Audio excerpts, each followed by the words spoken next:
Well, hey there.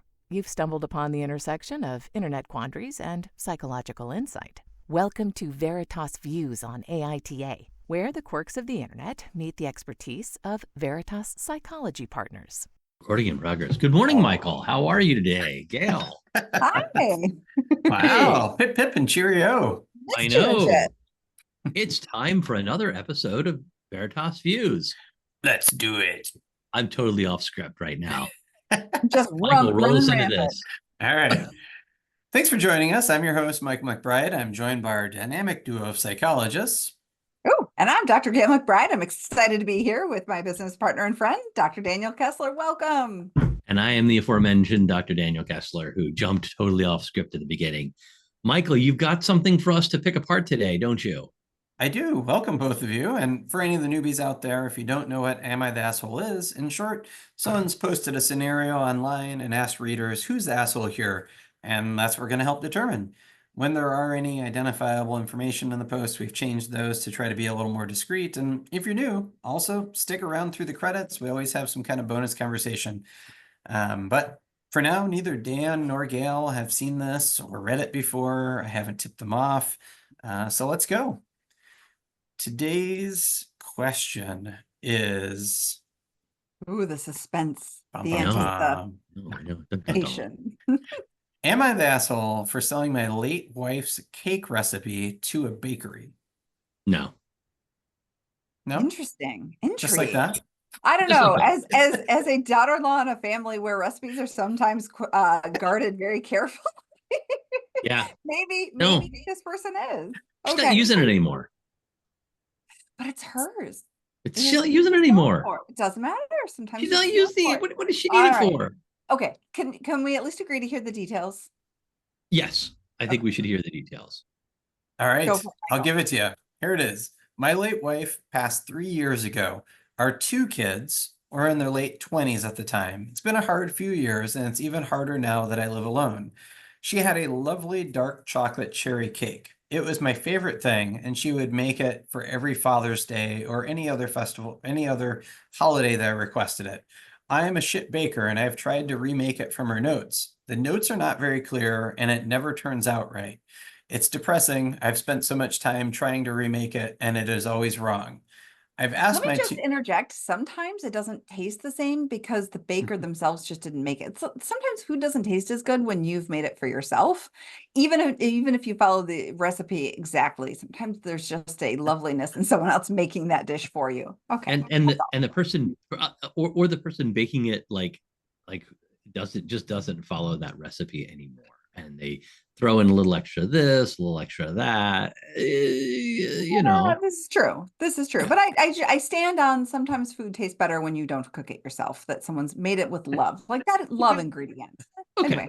All right. Continue, Michael. I've asked my 2 kids to try to make it, but they have refused. I was told that they will not figure it out, that the recipe is too sparse, and to stop asking. So I went to a local bakery and asked them to figure it out. They agreed as long as I gave them permission to sell the cake in the store. It didn't take them long to figure it out, and it is almost exactly the same as my wife's. I bought one for Father's Day, and my kids were happy about the cake until I told them that a bakery made it. They are pissed that I would sell their mother's recipe to a bakery. This whole week, they've been telling me how I'm a jerk for this, and I'm wondering if I am really a jerk. I just want to eat her cake again and have those memories. So am I the asshole for selling her recipe? Absolutely not. Oh, this was a gesture of love and connection. He is re-experiencing pieces of his relationship with his wife when he eats that cake. I think selling is a harsh word here. He didn't sell it. I think he should get free cake, at least several times a year for them making profit off this recipe. I don't think he sold it at all. He gave it for an opportunity to reconnect. Oh. No, I didn't think he was an asshole when you read that, or the title, but hearing, so much is about the reason behind an action. I think we've discussed this before. Both Gayle and I have trained forensically, and the idea of mens rea or guilty mind. Like in order to be convicted of certain crimes, you had to like there had to have been some intent, some effort to commit a crime. They're not all crimes require mens rea, but I and by the way, any lawyers listening, I'm really fucking sorry for getting this so wrong. But like you like so intent really matters.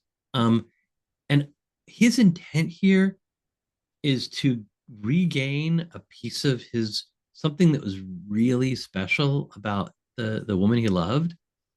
Like, I'm sorry, but those kids, like, fuck you. I'm like Yeah. really mad. Well, Okay, maybe it's a little strong, but that is really strong. Those kids are okay, all right. grieving. Let me back up from that. Let me back up from Yeah. that. I mean, but they're getting mad at dad for trying to reconnect with their mother in a way that's loving and caring. They're seeing this as like a for-profit or a disrespect of their mother, or somehow, that he is letting go of an important piece of her. They're failing to see that, in fact, this is the opposite. This is him very much keeping that portion of his connection to her alive, and that he did ask them to try it first. And, they kind of palms up and said, I don't know how to do it. And so then they pieced out on the conversation. I think you lose the right to have a say so. I think he's honoring her. Yeah, absolutely. He's honoring her not only by enjoying the cake that she made, but by having other people enjoy the cake that she made. I now part of it Wouldn't it be great if the bakery named the cherry chocolate cake after the wife, like Linda's cherry chocolate cake? I know. Right? That would be, and I like that you picked a name that would fit someone potentially in that age category. That was well done. Yeah, it had to be a Linda. It had to be a Linda. It's not a Jennifer. No. But I love the idea that it would be like Linda's chocolate cake, and it would be something that would honor her memory. And if the bakery's making a few bucks off of it, so be it. Yeah. That's what bakeries do. I have no problem at all with what he did. And they did him a service by reproducing this cake. And in return, they got the right to use the recipe. I'm totally fine with this on his behalf, and I'm maybe I shouldn't have thrown down a fuck you at the kids, but they're getting angry at him. I'm frustrated with the adult children here. They're young adults. I'm very annoyed at them. They're being incredibly short-sighted about, I think, their own grief and their own protectiveness. I understand where it's coming from, but this is really where families can get grief wrong. And they don't tend to really stop and try and listen with the intent of understanding somebody's decisions in their own grief, right? I mean, everyone's grieving here. Grief is one of those hard things where I think it puts up walls that are so big and so high we forget to look over the top and say, well, how are you doing over there in your grief, and what's going on for you? And when you make this decision, where's that? Like, we don't tend to do a lot of connection. We feel really isolated, I think, sometimes in grief, and it tends to pull at fabric, whereas much as we idealize and hope that it will bring us together. And I think that we assume that there's a right way of doing things and a wrong way of doing things, and so frequently my way of grieving is the right way and your way of grieving is the wrong way. What a missed opportunity for those kids to say, wow, Dad, that bakery really, really nailed Mom's cake. It was a joy to eat this cake that tasted so much like hers. Like what a joy to keep her legacy alive, Dad.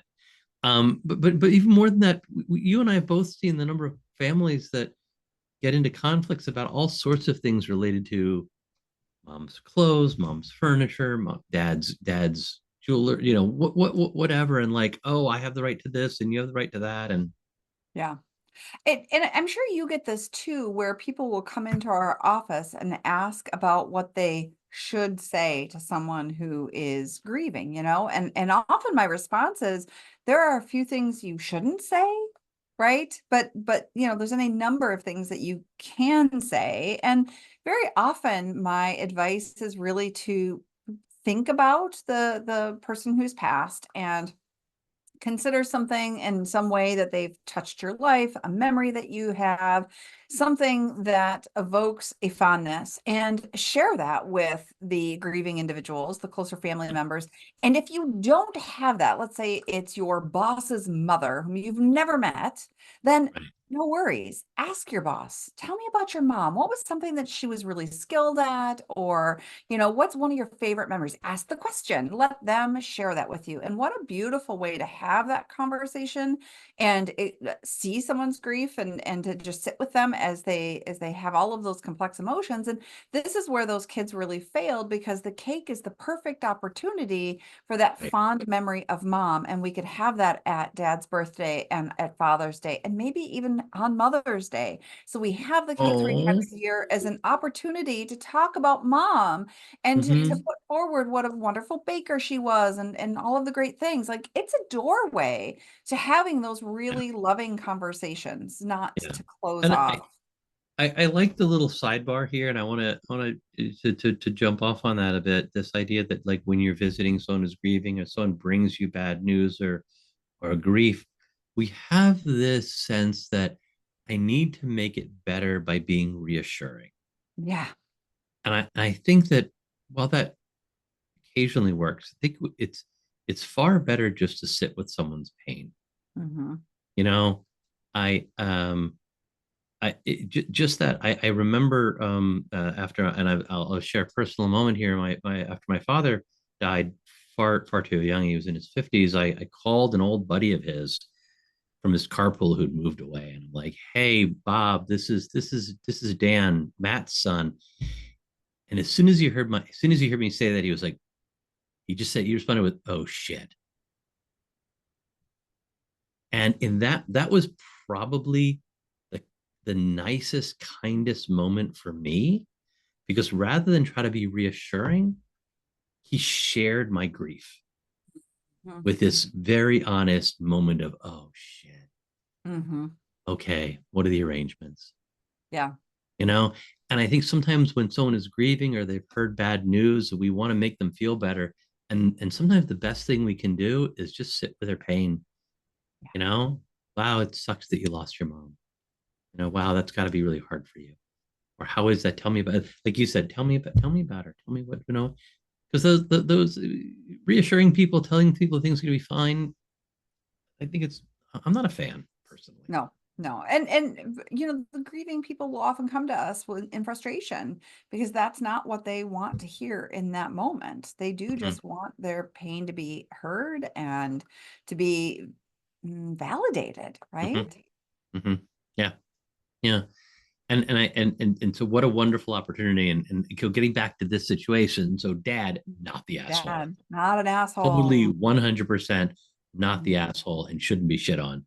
The kids, I'm annoyed with them. I'm maybe I should be more forgiving of their grief.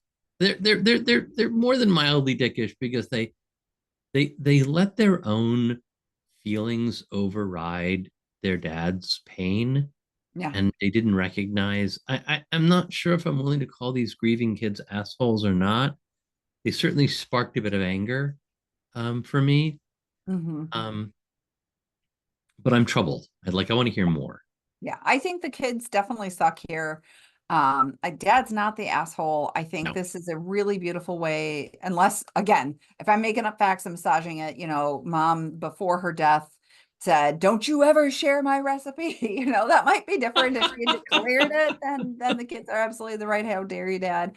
But I think this is just a widower trying to enjoy a piece of what he built with a woman it sounds like he loved, and it just sounds like a beautiful moment. And I'm sorry that those kids shit on it. I'm really bummed that that this could ruin that cake for him. Like, now, instead of enjoying this cake at a special occasion and being able to serve it, it'll be like, "Oh, here's that cake you let that bakery have mom's recipe." Right. What a missed opportunity to share this cake. Like, I just imagine, like, I just got this really sad image of him, like, cutting himself a piece and enjoying it, and then, like, having the cake go bad after 4 or 5 days. He can't give it to his kids. Like, oh. Yeah, now I'm getting more upset with them. Oh my gosh, now I'm really ruin this cake. I know. Now I'm really mad at them. Like, don't do that. it's kind of interesting in my head, in this beautiful world where Linda's chocolate cherry cake is being shared with this bakery. Yeah. I have this image. You walk into the bakery, and this is because there's a bakery that my family likes to go to, and I think it's the owner's aunt or something like Mhm. that had some recipes that some of them I think they make and some they don't, but they blew them up into like her handwritten scrawl is blown up Wonderful. poster size, and there's a bunch of the recipes that decorate the entrance to the Love bakery. it. You know what you're Love it. getting is, a 100-year-old recipe, and the quality of the baked goods from this particular bakery, which, you know what, I'm going to do them a favor. We're going to link them in the show notes because anyone who's in Michigan who hasn't tried M Street should try M Street Bakery. Amazing. Everything is delicious there. And it's such a warm, cozy feel when you walk into the store and you see the aunt's recipes up on the wall and her handwriting. So I want Linda's recipe up on the wall, maybe with an ingredient or two omitted, so they can maintain proprietariness, but get that homey feel. So it sounds like you're both squarely on not the asshole. And Yeah. this is so one of my favorite subreddits is uplifting news. And because so often the internet is not a place for uplift, but this post really was kind of like a warm hug. Like Yeah. the people in the comments really came forward and you're not the asshole. Absolutely. Your kids had 3 years to figure this out. They couldn't be bothered. The father weighed in and said, he answered a bunch of questions along the way. The There were I'll read a couple of them really quick. So there was one that As you pull those up, let me just say, I love that Dad circled back to the post because he sounds really invested in making sure that he Yeah. didn't do something that was asshole-like. yeah, so this one said recipes are meant to be shared. Family recipes, especially, right up there until the point the family refuses. Then it's fair game. You did what you did to keep your wife's legacy alive. Your kids gave up any right they had to that family recipe. Lots of bakers weighed in, saying like, I won't give my recipes away to just anyone, but there's something really lovely about the idea of them enjoying them long after I'm gone. Grief is complicated, and it sounds like, they're taking out some of the sadness and anger on you. The thing about grief is it's unpredictable. It might be I best love to that point. apologize for accidentally causing those feelings just to provide them a little bit of validation, even though you really have nothing to feel bad about. None of this process has to be logical, but grief isn't either. Then several bakers said, every time the subject of secret family recipes come up, I always share this recipe. And so this post is just filled with recipes. Oh, Like cool. a zucchini bread, and there was like a chocolate chip cookie recipe. And then the dad shared the recipe on there as well. So Oh, the dad, he shared the recipe? Aw. Link in the show notes, please, because I want to see that recipe. I'm really curious about it. That's awesome. That sounds terrific, and I can't wait to take a look at Linda's recipe. We're just Now, going to call it Linda. all of a sudden I'm remembering, and I can't remember the show that we were watching, Michael, where there was a very secret family chocolate chip cookie recipe. Do you remember this? And then come to find out at the end it was by a baker. Nestle. it was the Friends episode. Yeah, it was Phoebe. Oh, was it Friends? Yeah. Okay. Yeah, just the one on the back of the wrapper. Those. The one on the back of the wrapper so often. You want to know one of my recipes, just ask me. I'll give it to you. Right. The problem is my recipes are fairly loosey-goosey, challenging because I just like make shit up as I go. Yeah. So yeah. Yeah.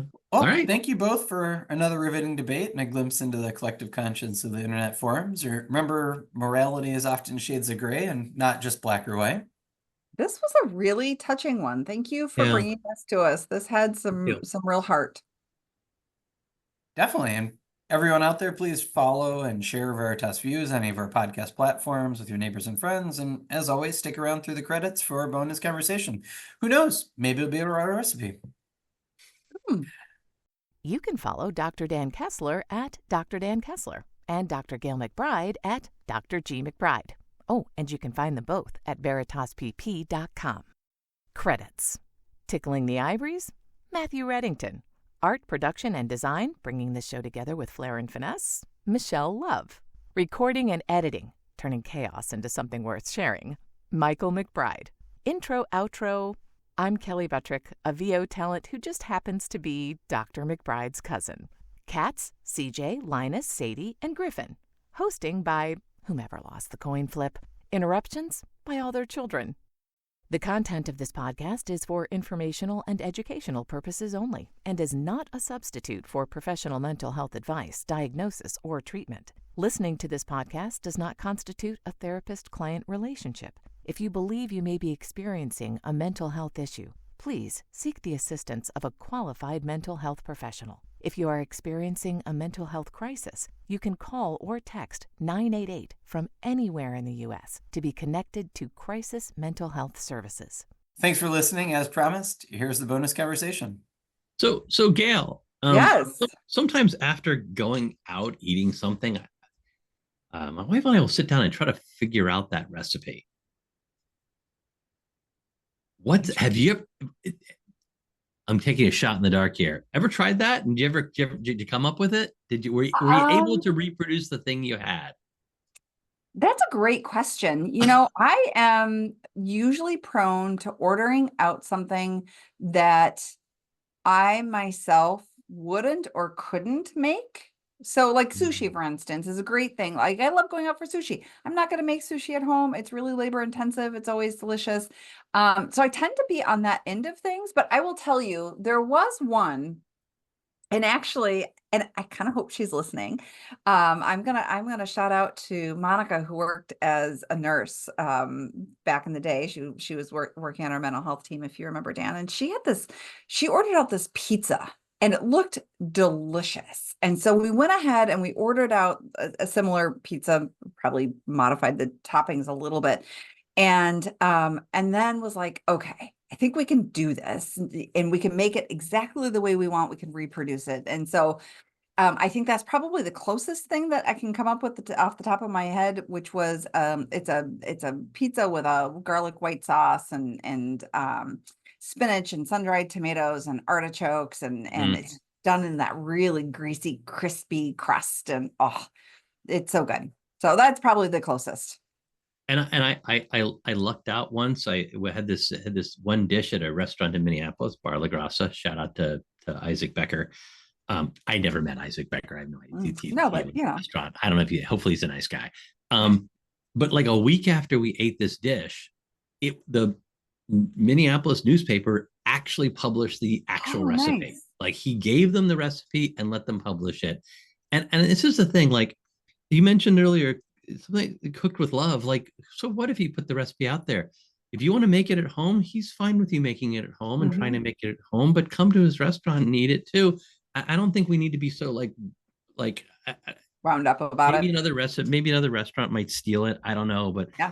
My understanding is just like, here's the recipe. I'll go ahead and make it.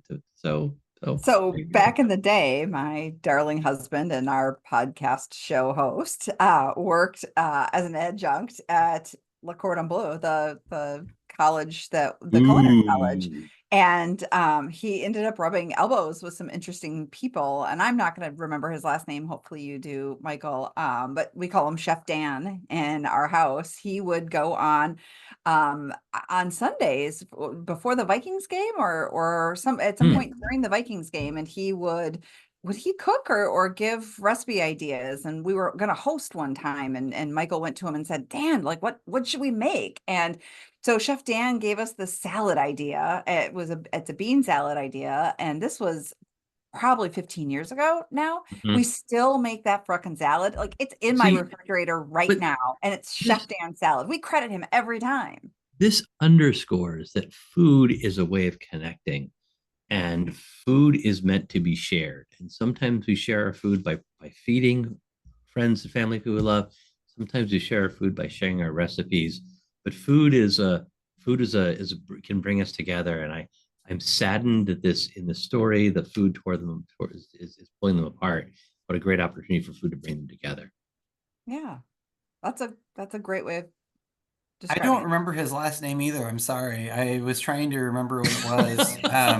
But we, at the restaurant or at the college, we would just always refer to him as Chef Dan or Chef Keith or Chef whatever. So like that was all I ever really knew him by. And I didn't even like email him with him or anything like that. So yeah, it's funny, I mean, one of the things I was thinking about restaurant or recipes is I do think of them as being needed to be shared. And we have a cousin who has a brew pub. Well, not a, I guess he makes his own beer, right? And serves A stuff there. brewery. A No pub. brewery.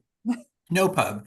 And one of the things that I learned through him is how gracious all of the other small breweries in Michigan were. And some of the big ones, like Founders, was like, we'll give you all of our recipes. Like, here you go, Yeah. like get started.